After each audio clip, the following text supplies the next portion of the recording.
So we are live on LinkedIn, live on Facebook, and live on YouTube, and we have got an epic show for you today. So I'm going to play the intro. You've got about a minute and a half, and then we are going to rock out. So can't wait.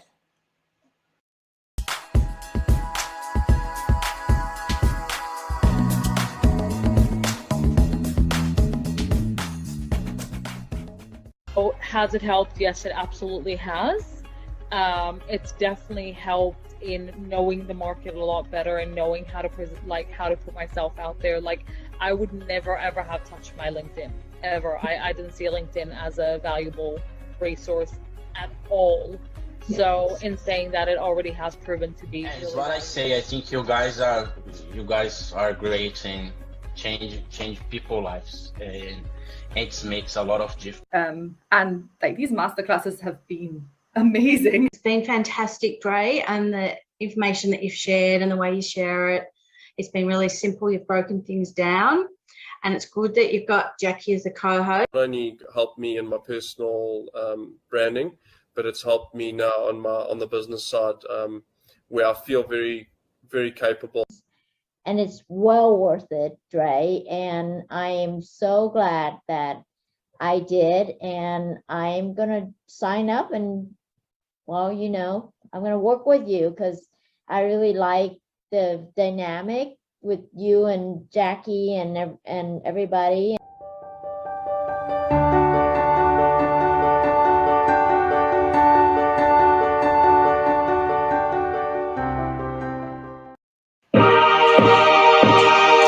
Hey, super legends, superheroes, and megastars. Welcome to another episode of Hot Hire 6 and 7 Figure Coaches on Fire. Today, we're going to tear it up with 𝘿𝙧𝙚𝙧𝙚. She's one of my favorite people.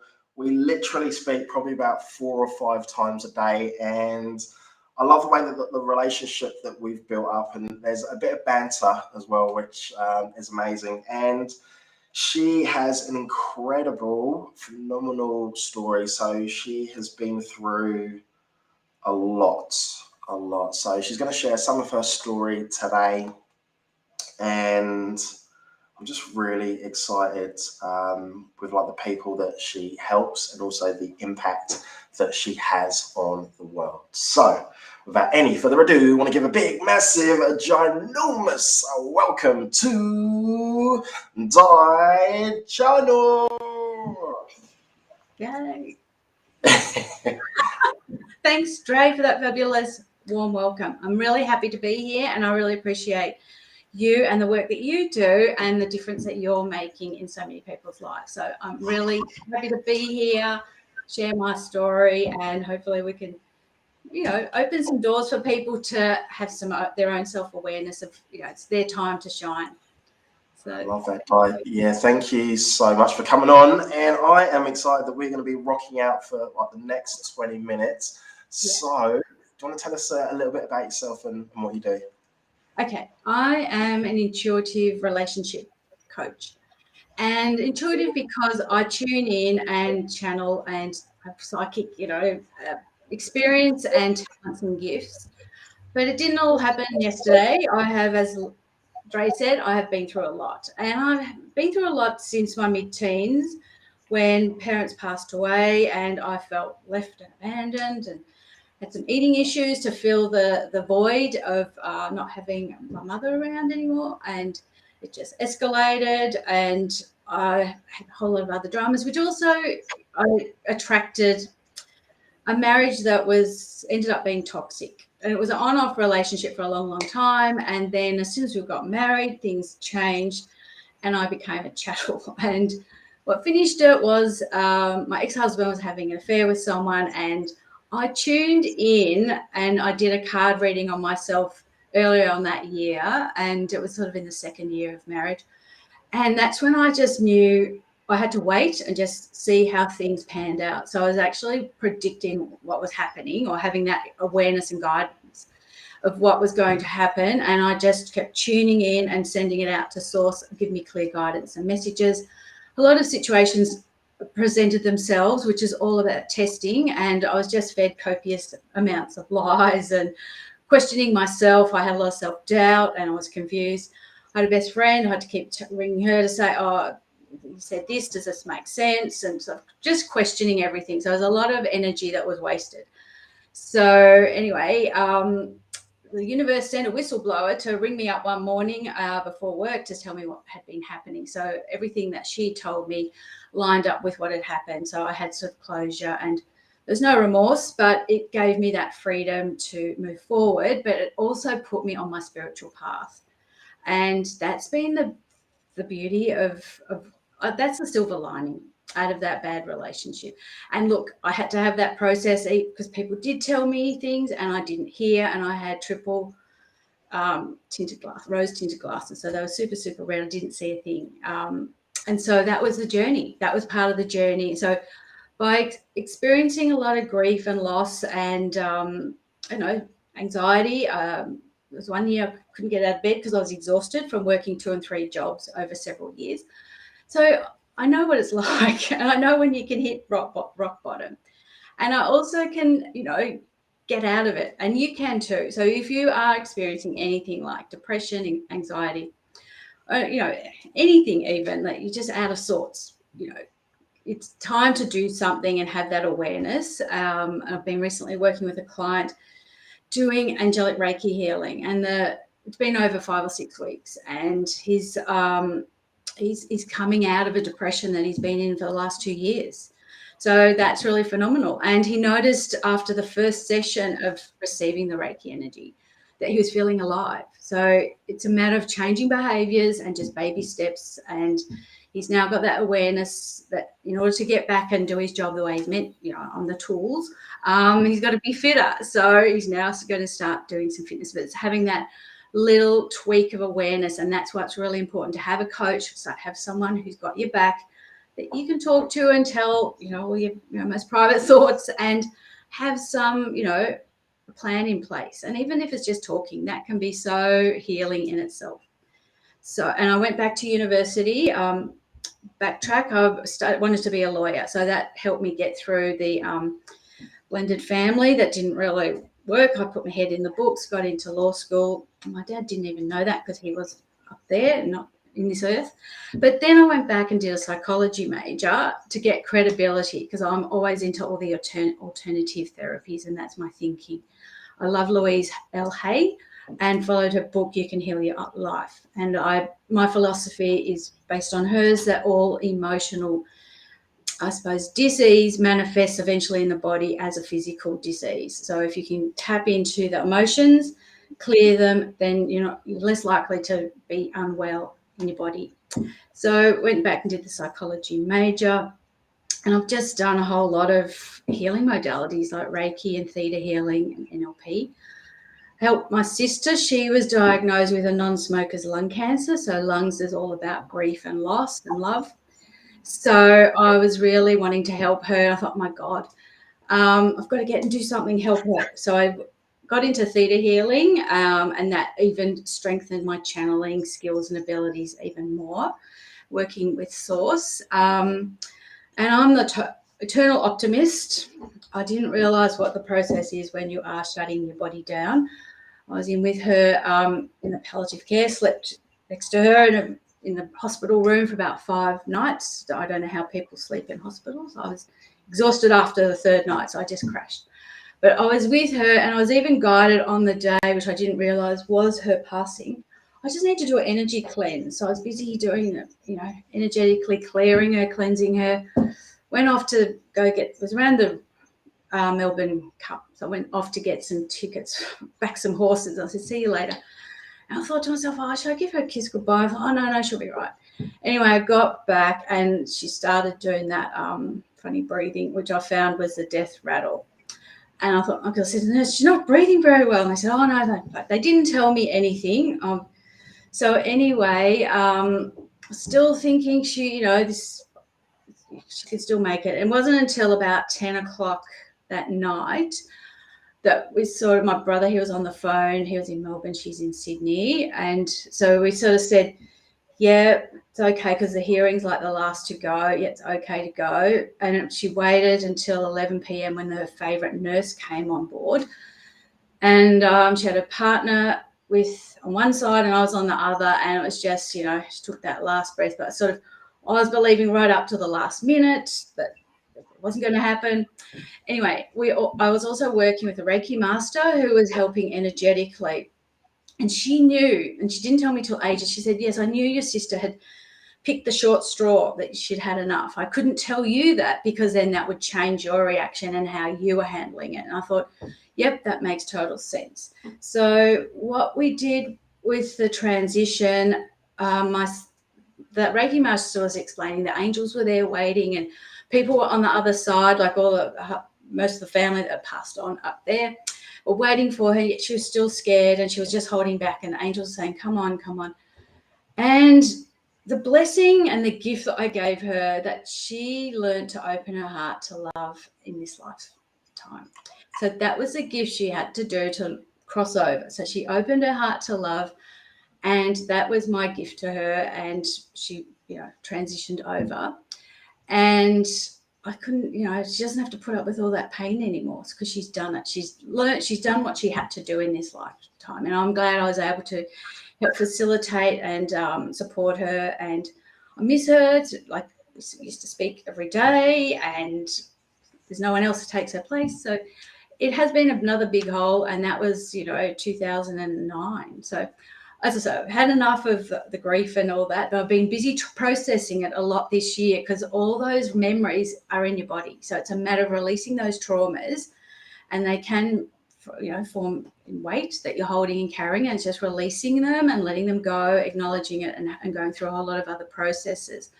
So it is where I'm at now, and I'm feeling the best I ever have been, and I love working with Dre and the mastermind and the team, and it's where I'm meant to be. And it's just been really fantastic to open my heart up and heal my grief, which I thought I had years ago, but I'm a massive onion.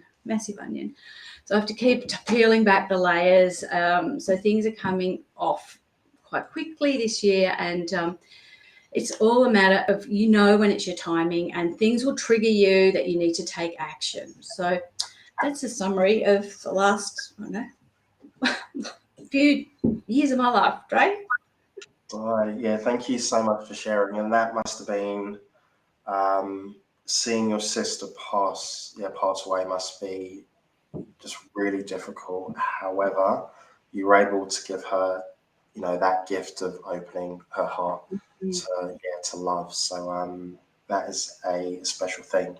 So for anyone that is, watching right now live, if you're watching the replay, don't forget to do #replay, or if you're listening on Spotify and Apple. So for people that are like, oh, what does Di mean by, like connecting to source, to channeling, like Reiki and all these different like modalities, can you just give us a little bit more information for, someone that might not know what we're talking about? Great question, Dre. I'm glad you asked, because I just, use it as my language and hope you understand. But what I do is channeling is all about, in essence, connecting to your heart space, connecting to source. I believe there's a higher power than what I am. It's bigger than me, and that can either be God, it could be the creator, it could be source, the universe, divine spirit. I also I have done my angelic Reiki, which means I've got a galactic angelic healing team who are standing behind me. And it's just connecting in with that energy. And I become a channel, like I'm a bridge between, the seventh plane and the creator and the earth. And I can send messages and energy, the healing energy.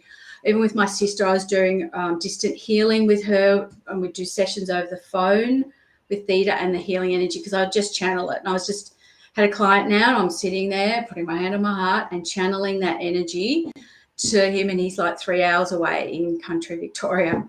So it's a matter of tuning in and using that intuition and trusting the guidance, and that is the key, Dre. Like, we get the guidance and you think, oh, is that me, or is that source, or is that something else?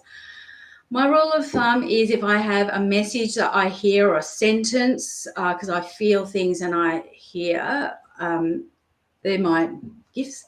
If I hear it 3 or 4 times, that's usually source. And sometimes I think, my God, what are you telling me this? This doesn't make any sense. And when I'm working with a client, sometimes I might think, oh, that doesn't make sense.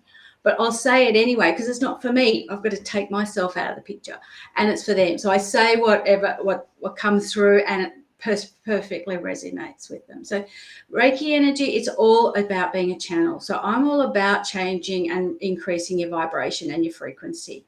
So the diseases, they go down here, and then you want to come up your heart frequencies up here, and it just makes it easier. So it's all about just getting quiet. You can do it with meditation. You could do it while you're walking, exercising, and just asking the questions. I usually do it in my garden. I didn't realize back in June I manifested I wanted to be in a mastermind class. So I thought to myself, wouldn't that be good? And here I am in September. So it sort of depends on how you ask. If you just ask the question, we can write it down. It's all about putting a question, or like you're at the restaurant and putting your request for your order, for your meal, whatever it is. You're putting it out there to the universe, and you have to wait for the divine timing for the answer to come back. It might come back instantly, or it might take a couple of days to marinate because there's, things happening in the background. And what I love is that the universe, or the higher power, can see 360 degrees. We can just see like that. So it's a bigger picture of what's in play and who's involved. And I always say for the best and highest good of all concerned, and with grace and ease, because I don't want to have things happen where there's a tragedy. So does that make sense, Dre? Or do I get it. So thank you for explaining, just for people that might not be aware of this. So my next question is, with your the clients that come to you, the clients that you've worked with, are there any sort of like common patterns that you see? Like, yeah, well, when I was doing psychic on the sofa, which was a phone psychic reading. Okay. Yeah. And that sort of connected with the UK. So I had all these people from, the Northern Hemisphere coming in, and they all had their relationship questions. Is this going to work? Is he the right one? And that is a bit tricky because I'm only focusing on the person who's calling. So I can't. And we have, because we're humans, we have freedom of choice. So I can say, oh, yeah, this is going to happen. If you do this, this is going to happen if you do that. I don't say that. It's not my role to say, hey, you've got to do A, B, and A and not C. So it is about that. I have clients who come through with depression, work issues, anxiety. Someone had a whole lot, like they had relationship problems, they had addiction problems, and also just having that lack of purpose and confusion about their direction, and which way should they go, and also just unpacking that and just seeing what is the core belief that's holding them back, and I like to get to that quickly and easily. I'm not one of these people that drag you on for years and years like other professionals do. I like to get to the issue and clear it, and then move you on to the next stage. Have another session, of course, but unpack what comes up next. So it's about getting to the core of an issue. It's just a variety of issues. I am focusing on relationships because of being in a toxic one, but the whole point of what I'm about is having that beautiful relationship you have with yourself. And so if you've got other distractions, which could be like anxiety or traumas, grief, like, to me they're all the same, because they are a disease. It's an emotional imbalance that needs to be corrected and rebalanced to then allow you to have that faith and trust in yourself, to trust in your heart and trust in higher power, if you want to put it that way. I love that. All right, so just a couple more questions. Yeah. So what's the best way for people to get hold of you, and what do you have going on at the moment? How can people contact you? Well, people can contact me, just direct message me, or find me on Facebook. That's the easiest way to do it at the moment. And I've just got a whole lot of exciting packages and programs that, they're in the development stage and they're about to be launched.